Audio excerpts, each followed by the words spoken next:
America, my name is Osei-Frimpong. Today I'm going to talk a little bit about Steinbeck and why Steinbeck matters. It's not obvious that novels matter in general, and in these times of woe and want and generalized illiteracy, it's not really clear that Steinbeck as a novelist would matter. But he's one of my favorite authors. I can't tell you that he is my favorite author because I'd use different novels and different books for different reasons in my life to answer different questions based on like what I'm going through or what I see the world needs. And I think the world needs more Steinbeck. So I've read a good chunk of his oeuvre, and I'm just going to go through some of the virtues and vices of his books as I just walk through.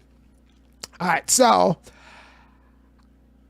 the first book he wrote that I think is actually pretty great is in 1933. He wrote To a God Unknown. His writing style at the time is still a little bit kind of rough, but I kind of like the roughness. And it's not elegant, but it all gets across in a way that's just kind of appropriate to the fact that you have these four brothers who move out west, vaguely overburdened with their legacy of their father and their family and what like could have been or should have been and what it means to pass over a legacy to your kids and what it's like as kids to take over a legacy from your parent and what that means, and like to know that their whole life now depends on you making something of your life. And that might mean something. It might actually spur you to make something of your life, or it might show you everything that you don't know. And so in the beginning, you get the death of the patriarch, and a weird sort of passing a blessing to a non-obvious son, not the oldest son, but just a second son. And then the brothers move out, and it's just kind of how they make their way in the world with that fraught legacy. And so it's a really good book, and it's just these boys trying to figure out what it is to be a man and what it is to be an adult in 1930s California, which is not that much different than people figuring out what it means to be an adult now. And it's just a really kind of like enriching, well-written, but also kind of like appropriately rough story. That's, I think, very, very adequate to young Steinbeck and just young, good writers in general. So I like To a God Unknown. It's one of my favorite books. Not my favorite book, but it is one of my favorite books. And it's not a particularly long novel, maybe 150, 200 pages. Maybe longer than that, but it's not a novel like we'll talk about East of Eden or Grapes of Wrath, where it's like a commitment. It's just a very well and well put together book about the legacy of dealing with your lineage, and yeah, all that comes with that. So that's going to be a continuing theme because you see that again in East of Eden. But next we go to In Dubious Battle. Once again, Steinbeck is very good at weaving in how family relates to civil society, and civil society is the market-based understanding of the world where we exchange goods and services with each other in order to be free, right? So we don't have to make what we're born making or what our parents make. We can participate in the market society, and that's called civil society, right? So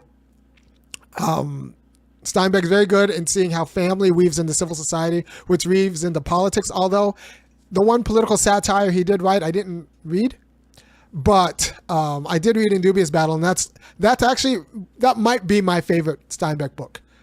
It definitely is one of the more impactful Steinbeck books, because that's the Steinbeck book that actually gave me a palpable understanding of what's at stake and how to organize. So if you're into organized labor at all, or want to be into organized labor and are just tired of pablum, read In Dubious Battle. Because once again, it's young Steinbeck, so it's a little bit rough, but the roughness actually adds to the story. It's nice that it's not so elegantly told. It's a little bit more raw, and it gives you kind of the raw feeling of working with working class people, because, a working class movement's going to be raw. It's not going to be completely polished. because you're dealing with people who've been working so long that they have, dirt in their nails, right? So In Dubious Battle is the book I would give probably any graduating high school senior or anybody who cares about labor. When I was growing up, all of the high schooler seniors, before you graduated high school, you read On the Road by Jack Kerouac. And I guess, I did. I think Dharma Bums was probably a little bit of a better book, but it's not the greatest. I don't think you need to read that. But I think when you graduate high school, if you want to make something of yourself that's just not sucky, read In Dubious Battle. It's the book that actually got me thinking about labor and labor organizing, what's at stake, in a way that other books didn't. And I'd read it after I'd read The Grapes of Wrath. And, The Grapes of Wrath is supposed to be the great labor book, but I think In Dubious Battle actually gets it in a more kind of trenchant manner. I did get worried because I heard that Obama also likes In Dubious Battle, and that is one Negro I do not like. So maybe I missed something if both Obama and I have a favorite book and it's In Dubious Battle. Kind of is what it is. All right, so To a God Unknown, great. In Dubious Battle, very important. In high school, you read Of Mice and Men. I think it's nice. I think it's a good book. I don't think it's necessary. I wish they would switch In Dubious Battle with Of Mice and Men. Of Mice and Men is a nice cultural touchstone because it allows us, I've been able to use it in debates about how we stigmatize, disabilities and, differently abled and mental disabilities and hidden disabilities and how we lose, and what we lose. For example, there was a time when our church, one of the churches I was going to at the time, was wrestling with what to do with an adult autistic person who came to the church, and he was in his 50s, and he kept asking out the women. And, the women were freaking out about this. And, at the time I was at a white church. And, white women freak out. And when white women freak out, they freak out. And so this 50-year-old autistic guy would ask out all of the new girls. And, and he would be pretty blunt about it. He would ask them out, and he's like, so does that mean we could have sex then if we go out a few times? And so he would do that, and it was freaking out some of the flock. And they were all talking about him at this small group meeting we had, like he was some sort of like sexual assailant, and they had to watch out for him, when it was pretty clear. And everyone, once you actually dug deep, they all thought he was actually rather harmless because the fact that he was both an adult autistic man who wanted sex from them and would go to church to ask for it, they thought he was a bad guy. And, at the time, everyone in the room was married with kids. So they were all having sex, and this guy was a virgin. So it was a bunch of people like hemming and hawing about this 50-year-old virgin wanting sex when like everybody in the room had kids, and some of the people had met their significant other through like a previous church. So like, by the time I was done speaking, we were talking about like maybe we should get him a hooker, but everyone had in their mind Of Mice and Men when Lenny kills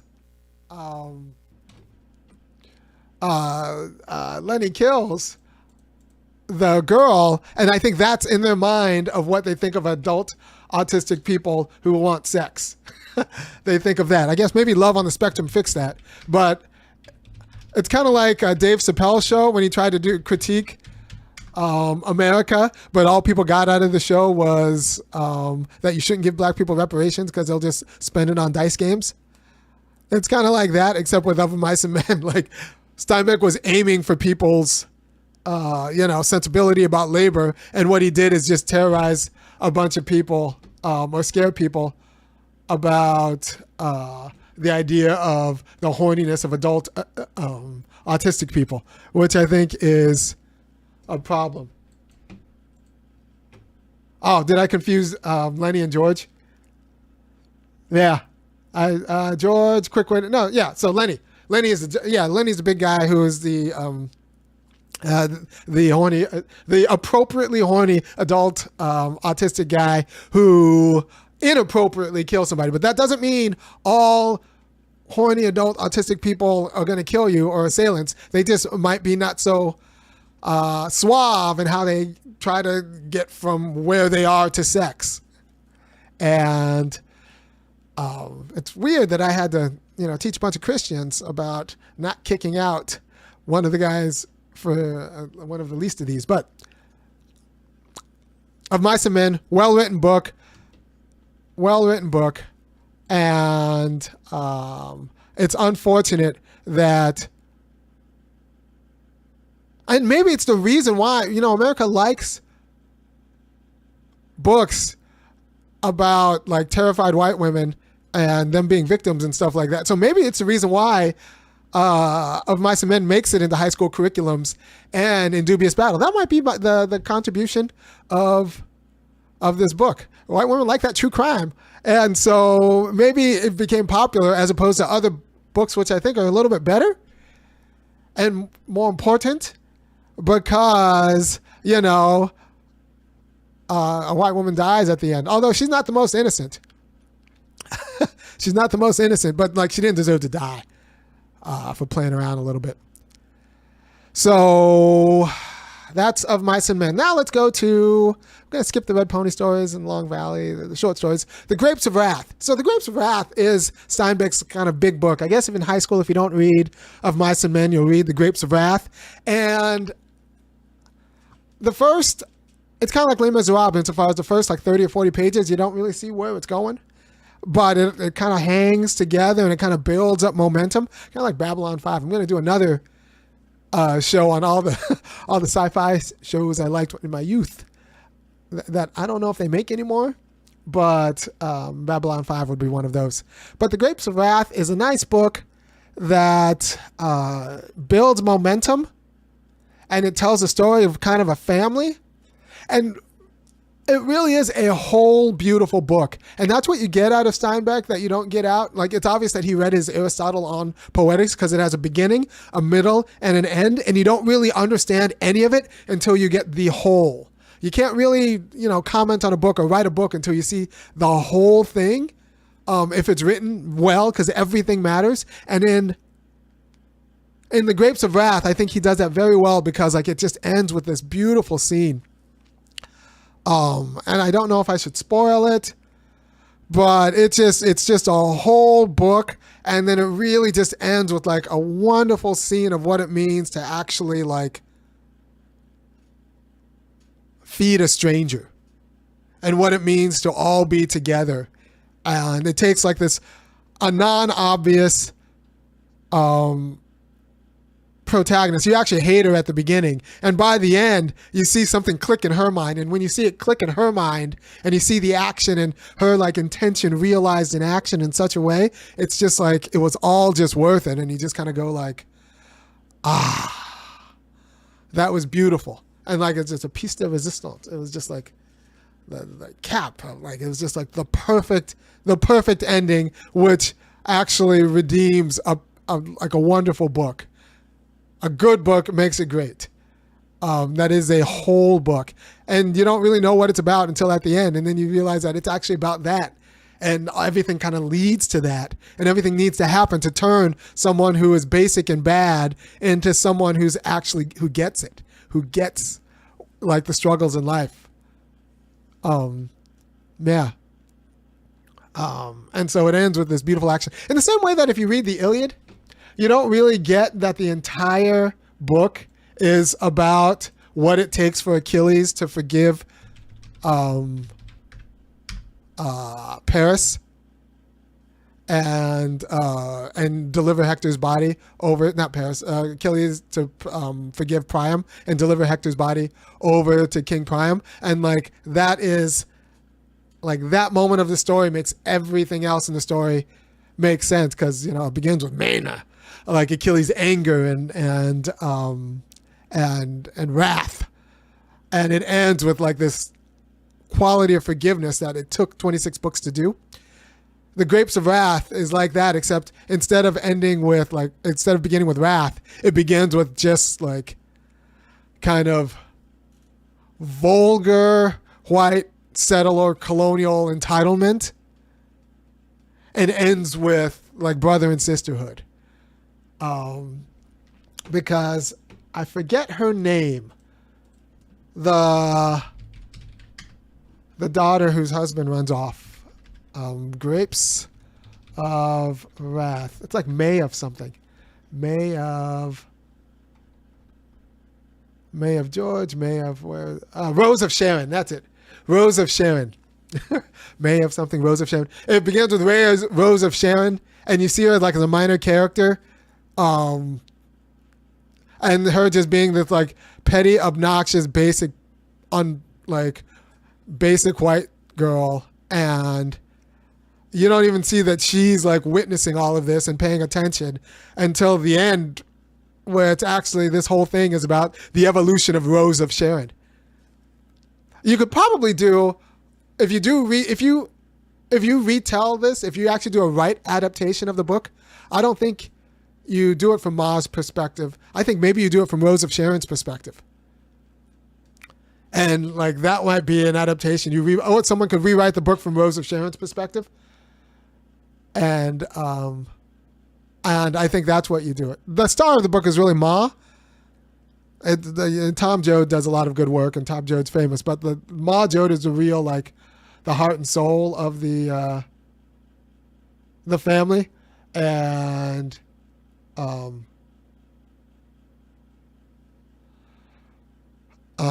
he's like, I don't know. Yeah.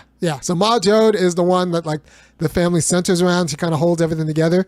And Pa Joad's a workhorse, and Tom Joad's like the son with a lot of like issues.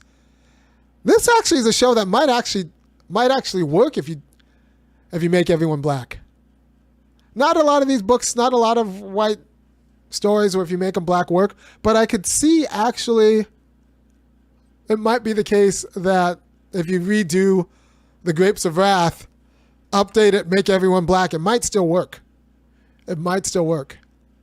Yeah, but the story is really about like the evolution of Rose of Sharon, and that's not obvious, and that's like a beautiful part. And you need an end that makes everything else in the book make sense, and like the end couldn't have happened without everything else in the book, and that's how you know like you wrote a whole good book.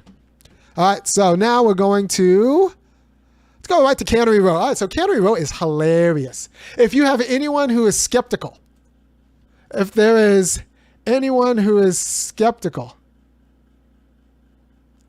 about novels or Steinbeck in general, what can anything written in the 30s and 40s tell me? Give them Cannery Row, because it is legitimately funny.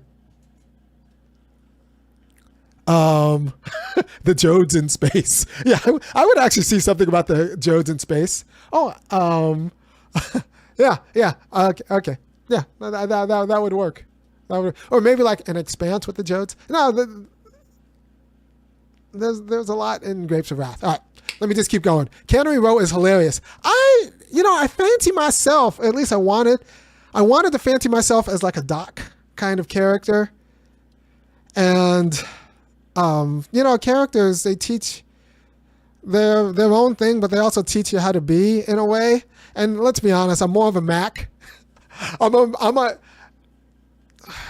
I'm Mac, and unfortunately, it's just kind of what it is. And sometimes in my life, I'm between Mac and Doc. If you know the book, if you know, you know. If you don't, you know. You don't. And I think that's like okay. And I can only be so many things. I'm the best I'm trying to be. But I'm a Mac who's actually functional, who's good at families and stuff. Part Mac, part Doc. If the world needs me to be a Doc, I can be a Doc. Although Doc's got his issues. And I've met like a guy who's actually got a lot in common with Doc and actually like holds Doc pretty easy on his shoulders. Doc is this kind of guy. He's kind of this like the most scientific guy around and the smartest guy around, a bunch of kind of interesting wastrels.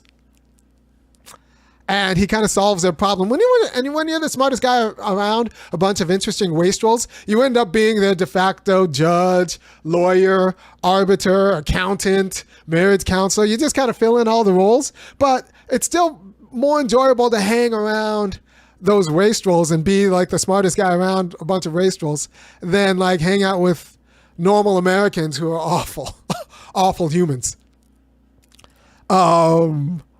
Suburban Americans. And, Doc's got issues with American life, and it's kind of hard he has a hard time attracting women, but he's kind of an interesting guy, and he's very useful to his friends. And, he got some sort of grant. So, he could work his job, but still like solve all the problems of the town. And then he ends up taking up a boy because taking in a runaway. So he's a good friend. And if you want to know what it means to be a good friend, you read Cannery Row and you understand Doc. And I think if you understand, like, he's just a beautiful character. And so in my times, in the best me, when I am the best me I could be, I am like a version of Doc. I like to think I'm Doc for the internet. How's that? I could be Doc for the internet. The funky academic is your Doc from Cannery Row. Doc had his own issues, but I had mine, and I can hold down a family, which is, you can't really say that about Doc or Mac. The other guy who might remind me of myself, but not in a good way. But yeah, I think he's both hilarious and incompetent, and I adore him, and I feel for him because life's complicated, and you just kind of keep aging, and you keep kind of figuring it out, and you keep making both the same mistakes and different mistakes because there are just so many mistakes to make in this world. And Mac kind of makes them with a good sense of humor, and that's what I like. So Mac, Doc, and the boys, and Mac tries. They're both trying to do good work, and they're just like dicily competent about it. They're both trying to do good work, and they're misunderstood and incompetent. They have a good sense of humor about them. So it's just a beautiful story of friendship. And if anyone's skeptical about Steinbeck, give them Cannery Row first. And it's not that much of a book. Maybe it's 200 pages. Mac is in Dubious. Then who's the guy in Cannery Row? Who's the leader of the boys? I thought it's Mac and the boys. Maybe Mac's like one of those names like Joe, where everybody of a certain age is named it. Let me check out who the characters. Mac, yeah, except this Mac is M-A-C-K. Yeah, good. Mac and the boys. I knew it was like Mac and the boys. I and the boys. Yeah, I've read these books like 20 years ago. Oh, I have a great Cannery Row story. All right. And so I read Cannery Row when I went through my Steinbeck phase in my early 20s, working at the grocery store, or maybe, in and out of school. Read Cannery Row, read a bunch of other Steinbeck, then took a break and read some more Steinbeck. And then I saw on Craigslist, this is back in the time when Craigslist was a thing, and I saw there was a book club on Craigslist. And I was like, oh, I like book clubs. I was in Berkeley at the time, Northern California. And I went, and the book that they were reading for the Craigslist meeting was Cannery Row, and I had read it, and I like books. And if you don't know, I've written a few novels. They might be good. I don't know. I assume they suck. I could not get them published. They might be horrible, but they were the best I could do at the time, and I'm scared to open them up now. It's pretty aggressive, so I suspect they were pretty good. But anyway, so I'd written a book.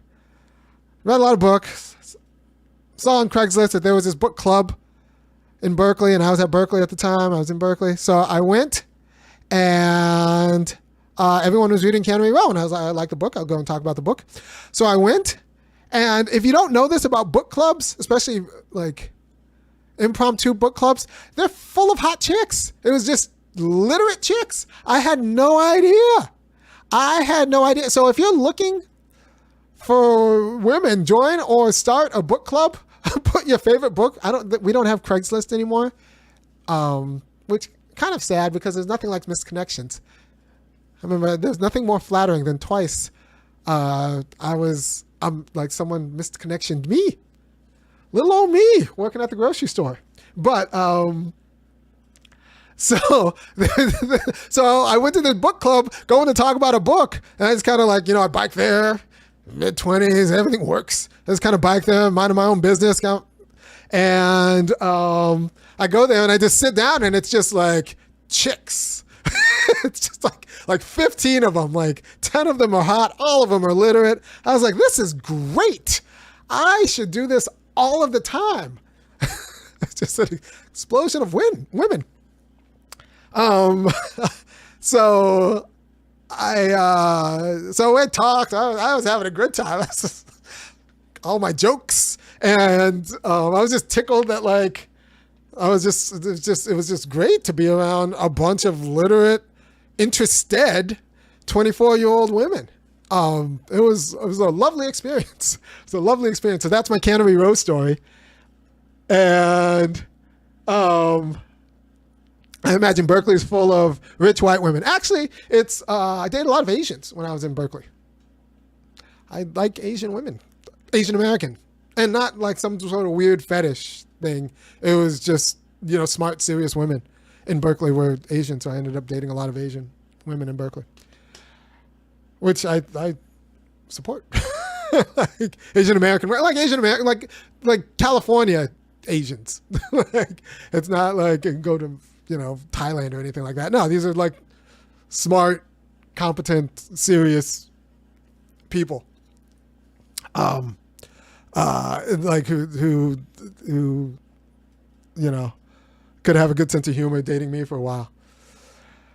So, but like in the book club was like, it was me, another Asian guy, and then like chicks, 15 of them around a long table at a Coca-Cola, a little cafe in Berkeley.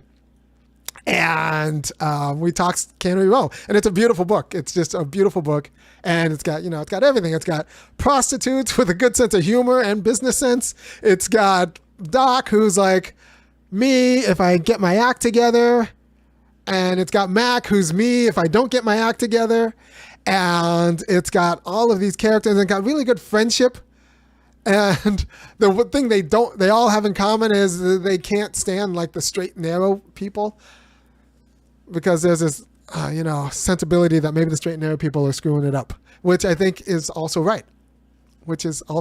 So, Cannery Row, anybody who's Steinbeck's skeptical, start with Cannery Row, and you'll see that, oh yeah, this is actually right. All right. So after Cannery Row, he wrote The Wayward Bus, which is a slept-on book because it's almost as lovely as Cannery Row, and it's got my favorite. I think my favorite Steinbeck woman is in there because she's like a whole woman. she's my favorite Steinbeck woman is in The Wayward Bus, and.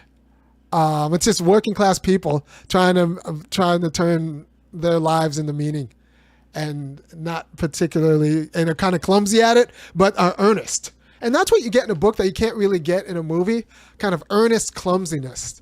And the earnestness comes out in the kind of the conceptual way that they understand their lives. And the clumsiness is what you can't actually portray in the movie, which is why none of these books, I suspect, none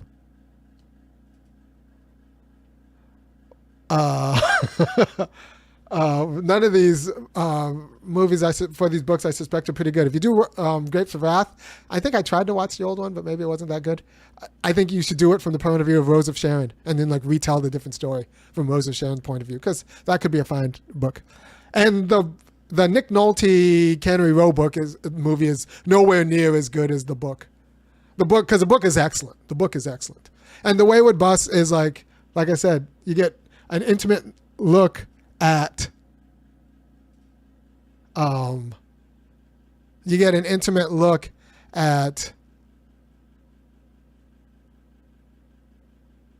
just get an intimate look at like working people's lives and who are thoughtful enough to break out of the conventional mode, but not quite competent and thoughtful enough to like build their own thing. It's just really just a beautiful thing. So yeah, the Wayward Bus is great, and it's got my favorite woman. Someone says, I don't think Irony cares for black women much. Where were black women in that book club? They weren't there. They weren't at that book club. I'm sorry. It's just what it is. I have had some, it just hasn't worked out. It hasn't worked out with me and black women. I have had some serious crushes with, and like almost relationships that almost went somewhere, but something always. It's hard for me to play the numbers game with black women because like I'm picky. So like insofar as like you need to be both athletic, you need to have a good sense of humor about me not making money. You need to have a lot of things going on and you need to be like quality of smart and so like those women exist, but like they have options and I can't really fault them for going for a different dude. So that's just how it was. So The Wayward Bus, wonderful book. In the vein of Cannery Row. Yeah, very similar to Cannery Row. Not quite as funny, but still very funny. And it's got it's got other virtues going on. The Pearl, not really into it. Let's see what other book that I liked. And then you come to East of Eden. All right, so East of Eden is Steinbeck's other big book, and it's generational. It spans like it's epic in scope about these brothers coming out from Connecticut, a rocky farm in Connecticut, to like the bountiful land of California, and then just dealing with like the legacy of their family. And it's paired with the Hamilton family, right? So you see one with like a kind of broken family and dealing with the legacy of a broken family, and then the Hamiltons with like a California family that actually kind of is a little bit simpler and less like tortured, but more functional and like healthy and good. And it just seems like these people, like what it means to forgive each other and what it means to be tied to someone who's not that great, but is searching, and what it means to be really dark and really brooding and really angry but both for rational and non-rational ways. I'm surprised it made it into Oprah's book club. I remember reading it because I think I was at my mom's house and she had a copy on a bookshelf. And she'd read it because like Oprah, it was on Oprah's book. So I picked it up because I was there for Christmas or whatever. And I read it and it was just wonderful. It was just great. It was great. And but it's a lot of book. It's like a whole book. And it ends with like, it's a meditation on freedom and forgiveness. A lot of the great books are meditations on freedom and forgiveness because these are things that only people can do. And since real books are about people, they're going to be about these kind of unique personal virtues and a quality of forgiveness and freedom and what it means, like comes across in East of Eden that you really can't find in any other book. It's a whole deep book. It's a whole deep book. And it's like it's a serious book, and it's wonderful. All right, Sweet Thursday. All right, so Sweet Thursday is the sequel to Cannery Row, and it's lovely. The same old prostitutes are back. Doc finally gets a love interest, which is good, because insofar as even when I was at my best, I was Doc. I wasn't always sure that I was going to end up with someone. Someone's going to put up with all of this. Someone who was put up with all of this.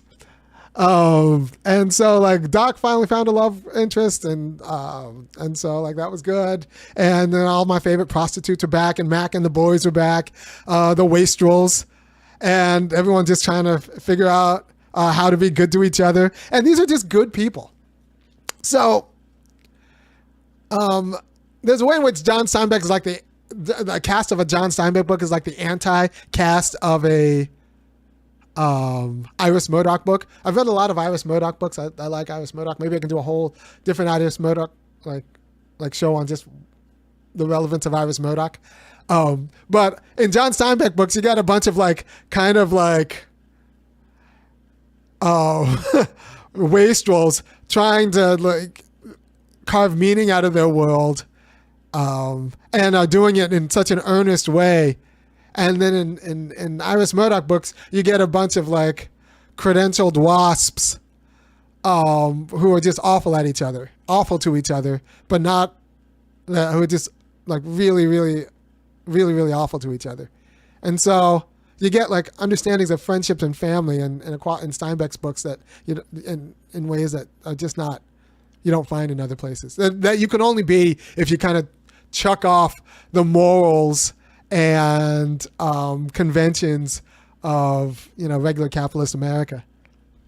And so Sweet Thursday is just that. It's a sweet, beautiful book about friendship and what friendship really means between a bunch of like wastrels.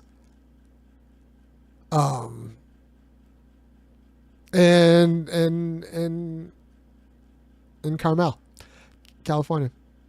And they're prostitutes, and it's just wonderful. All right. Now, for probably the deepest and most relevant and most kind of like contemporary Steinbeck book. The other books are appropriate, but they're more rural. They're a little bit more less, and for like a less developed political economy. Or maybe they'll still kind of work. They don't really work in the suburbs. They're a little bit more rural in their approach. Whereas The Winter of Our Discontent is just kind of small town, but it could be a suburb. It could be 2025 America. If you're going to, I think actually HBO should do The Winter of Our Discontent and just do a season. I think that would actually be a good show. That, once again, is a whole book. But it's short, probably 250 pages. Not a lot. 250 pages. And like, it's got a beginning, middle, and end. And it's about both family, civil society, and politics all put together. What America means. Both from a business perspective, it's got immigration issues, and it's got like, a lot of Steinbeck's books, you don't really understand that they're about family because they're not obviously about family, but they're all about like family because none of us come from nothing. We're all dealing with our legacy in a way. And it's not really clear that The Winter of Our Discontent is about family, but it's 100% about a father trying to figure out how to be a father and a man trying to figuring out how to be a man in his family, and dealing with kind of conventional ideas about what that means and trying to make that work for him, especially because he's a fallen aristocrat. He's like, he came from a fancy family, but now works a working class job, and his wife is none too happy about that. And he's got kids, and like what does that mean for his kids? And so like The Winter of Our Discontent probably the most important for contemporary means, the most important American book. And it would probably reach American adults, like American 50-year-olds, easier than some of the other books. I mean, Cannery Row is funny. Like, I think you give any college kid Cannery Row. You give anybody in their 20s Cannery Row. The Winter of Our Discontent gets you when you're 45. Although I probably read it when I was in 25. But, maybe it's 30. I don't know. No. Yeah, I was in my mid-20s when I read most of these books. So, yeah, but The Winter of Our Discontent, I was probably 25, 27 when I read The Winter of Our Discontent. And that's the book, man. That's the book that made me think about family and what it meant to be a father and how easy it is to screw up your kids, because it's really not even clear that that's what's at stake until the very end, which I think with a lot of families, it's not really clear that that's what's at stake until they screw up their kids. And so The Winter of Our Discontent is wonderful. You know what? I'm going to do more of these because I have authors. Like I'd like to do one of these on Barbara Kingsolver's because I read a lot of her books, and I like her for different reasons. I'd like to do one on Joseph Heller, and maybe I'll just do one on all the Jews I read. My season of reading Jews. My 20s, I read a lot of Jews. And like including all of Joseph Heller's books. But I read a lot of Epstein and Philip Roth and all of that. It's my season of reading Jews. So I'll do it. Maybe I'll do a show on the Jews, a show on Barbara Kingsolver, a show on Iris Murdoch, and maybe that's something you guys will be into. Because it's all sitting around in here. So The Winter of Our Discontent. It is Steinbeck's last novel. I don't want to say it's the best, but it's really good. It's a novel for adults, but you want to read it before it's too late. In a way. So these are great books, I'd say, to give to the young person in your life, your young son and daughter. I don't know if young girls get it. This might be the books to give young girls who don't understand men, because he gets young guys, man, or at least he gets guys trying to do something, trying to be good, working class guys, trying to be good. He gets that in the way that someone like a Jack Kerouac or some of these other guys who just write books for wastrels. And by the way, I pretty much can't read a book that was written after 2010. When did Cavalier and Clay come out? Oh, the Yiddish detective agency. I read that. I have a hard time reading with even my contemporaries, someone like Jonathan Safran Foer. I just have a hard time because in my mind they're just talking about nothing. Novels about nothing. To a God Unknown. Yeah, To a God Unknown. Robert McCary talks about that is just a great wrestling book, about people, about what it is to wrestle with legacy, and it's one of my favorite. It is one of my favorite. If you just entered the chat, I'm going through Steinbeck's books kind of in the publishing order, and so I've already talked about To a God Unknown, and it's just wonderful. And then he wrote 2 notebooks, and I said I've written a few novels. I've written 2 novels. None of them are published, and he wrote 2 really good journals about his what he does and what he goes through, and the horrendous process of writing his big novels, both Grapes of Wrath and East of Eden. I remember one of the days opens up and he's just I need power today, because he's just wrestling through East of Eden, and every day he'd wake up and write a little bit in his journal before he got working on either Grapes of Wrath or East of Eden. And he published those journals, and the journals are really good. Both of Grapes of Wrath and East of Eden. He's a wonderful writer. So, any big questions in chat? I'm looking at chat right now. Of Mice and Men, Cannery Row, Grapes of Wrath, shaped by masculine upbringing. Yeah, I think all of those books.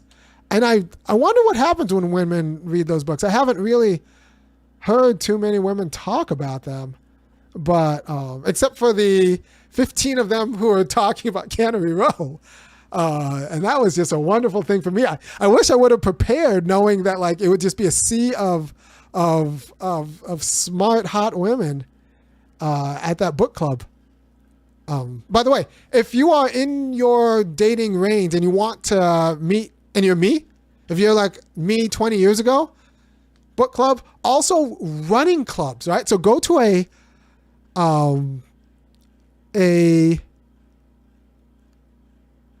running store, and if you're in a town, your town probably has a running store. They probably have 5K runs, weekly 5K runs that are just kind of a run. You get there, and all of the women there can run. So and so everything works, and if they're young, they're kind of probably a little bit horny, and so it all just kind of works. And they see you at the sweating. You don't have to worry about how you dress or anything like that, because everyone's going to go there to run. So that everyone can dress up well when they want to, but also knows how to get it down and sweat. And I like athletes. I like dating athletes because they're tough and they're hot. And so I would either go to a book club. If I were you dating, I would either go to a book club or go to find one of these running stores, find out when they do their like community 5K or whatever, like this kind of weekly 5K, go there, hang out, and just start hitting on chicks. It's just, so what else? Someone's talking about opinion on David Foster Wallace.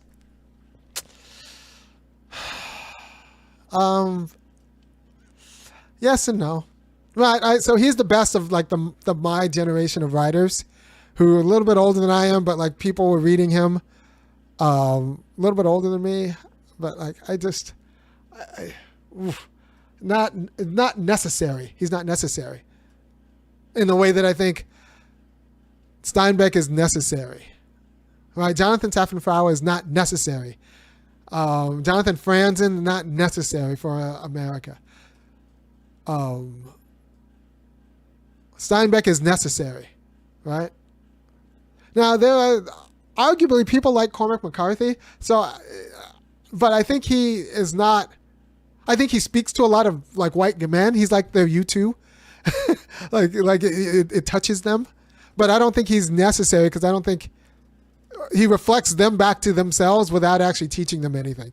Like John Steinbeck teaches you while reflecting American masculinity back to you. And yeah.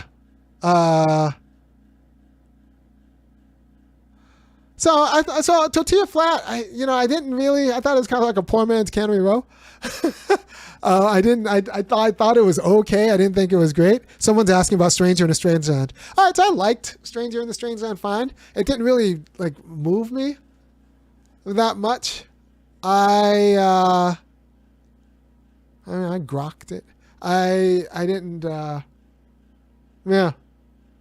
So Highland, I think of him in the same way I think of guys like Tom Robbins. Not Tom. Is it Tom Robbins? I read all these guys. One of them's motivational speakers. The other one's wrote. Yeah. Tom Robbins. Right.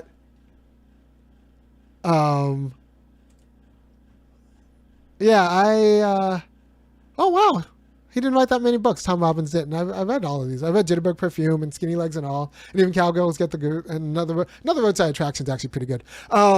So I just feel like Stranger in the Strange Lands deep is not really particularly deep, but it's deep in the same way that like Tom Robbins is deep. And I don't know. It's fake deep. But I don't want to insult you, but like that's just kind of how I got out of it. What I got out of it. What else is chat saying? Kurt Vonnegut. I mean, I read Slaughterhouse-5, right? And I think I might hit different now that I'm older. I mean, I remember So It Goes. I remember it was deeper. But I read Slaughterhouse-5 right after I read On the Beach. And On the Beach is like, woof. Well, On the Beach hits me like a ton of bricks. It's that book about like post-nuclear war world where like there's is it On the Beach or At the Beach? I think it's On the Beach. There's a little community that might be the last community of living people on the in the world, and because everyone else has died either because of the bombs or because of radiation sickness, except for this last little like enclave in Australia. And it's just what they're dealing with being the last people in the world, except not like in a Battleship Galactica type of way, just like the existential, we caused this world and we didn't have to, but we did. And it hit me like a ton of bricks. And then I read Slaughterhouse-5 after that, and I just thought Slaughterhouse-5 was like, oh, okay. But it wasn't nearly as moving as on the beach.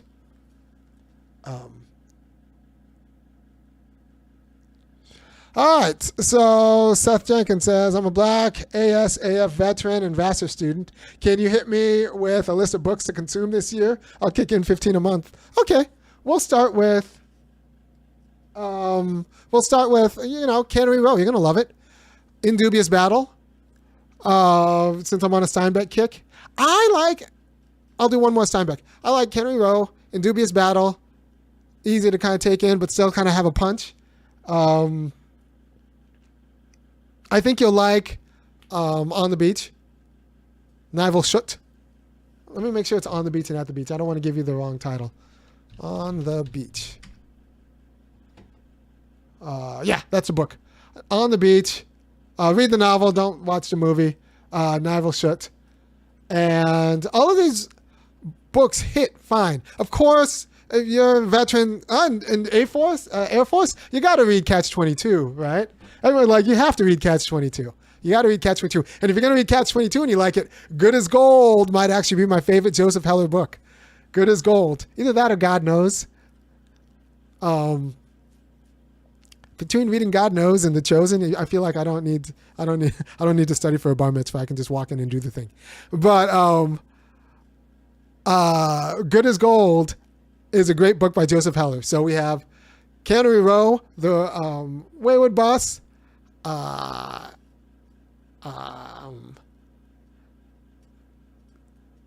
a God Unknown, On the Road, on the Beach.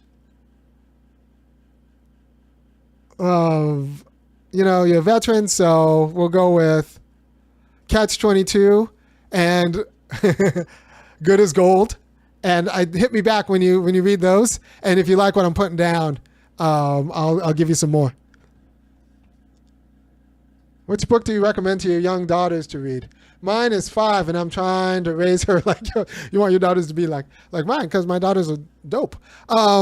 So I have a list of kids' books somewhere. I did a list of books for kids. You want books where it's kids doing things, solving problems, solving mysteries, not just sitting around gossiping and worrying about kid stuff. You want kids where they're actually getting into trouble. You want that kind of, and being useful to the world. So at that age, you want get them used to the Encyclopedia Brown. Not 5 might be young for Encyclopedia Brown, but you can start them with a Cam Jansen, young Cam Jansen. And Cam Jansen's reckless, but she's got an amazing memory. So it actually it poises them to actually pay attention to things. And so you get them you want books where the girls solve problems, right? And then there's reading it to them, books you want to read to them. You want also books where they solve problems. Pretty soon you're going to want to read The Mysterious Benedict Society, either with them. The prose is actually excellent. And that's a book that's good for a series of books that's good for adults and kids. And you want them reading big series. Skip the picture books. Go right to chapter books. Go right to chapter books as soon as possible. If you can, get them hooked on the Magic Treehouse books. As soon as possible. Start reading it with them, but then get them hooked on them chapter books as soon as possible. Skip graphic novels, skip picture books, go right to chapter books, and tell them that in this household we read chapter books, because they'll hear some other nonsense at school. But just chapter books. Magic Treehouse books are great. There are 20 of them. And you might start reading it with them, but they'll be able to read them on their own after, a few weeks or a few months. And Dragon Master's books are similarly disposed. And then you could start reading real chapter books and get them into real chapter books as soon as possible. The Percy Jackson books are good. My first grader read them, and that's great. And then also, like I said, the Mysterious Benedict Society books, you can read with them, and they have great women in them, and you can read with them, and you won't get bored. You won't get bored. And they can't read it on their own, whereas with the Magic Treehouse books, they can read them on their own. What's her name? There's a Persian girl.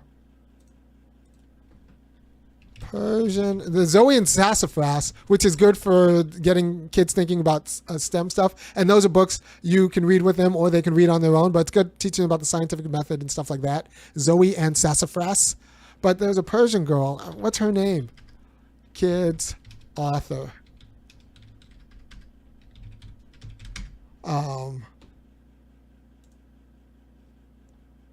What's her, help me out, chat. Some of you guys must be parents. There's like a little Indian girl or a Persian girl. No, this is not Indian. She's Persian somehow, or Iranian, and she's comes back to in the U.S. and she's kind of great. I want to run up and get them, but that would be putting you on pause. Anyway, so someone started the Magic Tree House with your kids on my recommendation 7 months ago. I hope it worked out. I think it's just a great book to get them like being able to read whole books on their own. It's a great little series. And if they get bored of that, you can switch to Dragon Masters, which is the same. Another book with just a black protagonist is Future Hero. Future Hero is great. When they get to 9 or 10, you can give them Tristan Strong punches a hole in the sky, and that works good. All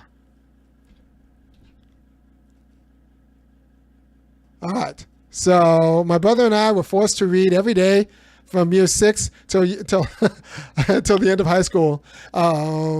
He would even test me sometimes. Literacy is hard, but needed and is worth it. Yeah. So we don't have screens in this house. Like this is just what my kids know. We don't do screens. Transitioning to chapter books with your 5-year-old. Yeah, just go with easy chapter books. Get them off picture books, because then they actually have to do work in their head and use their imagination in the way, their conceptual understanding, and that's like better for them. Their conceptual understanding. Where do you get the material you work with on your kids on math? All right, so by far the best math material you need for your kids. Marshall Cavendish. Primary Mathematics.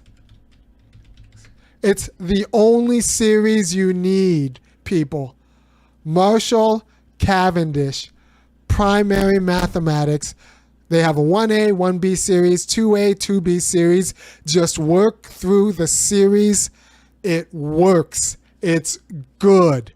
It's more efficient than what they're doing at school, but it gets all the concepts. I work through the workbooks with my kids. We do pretty much a lesson a day.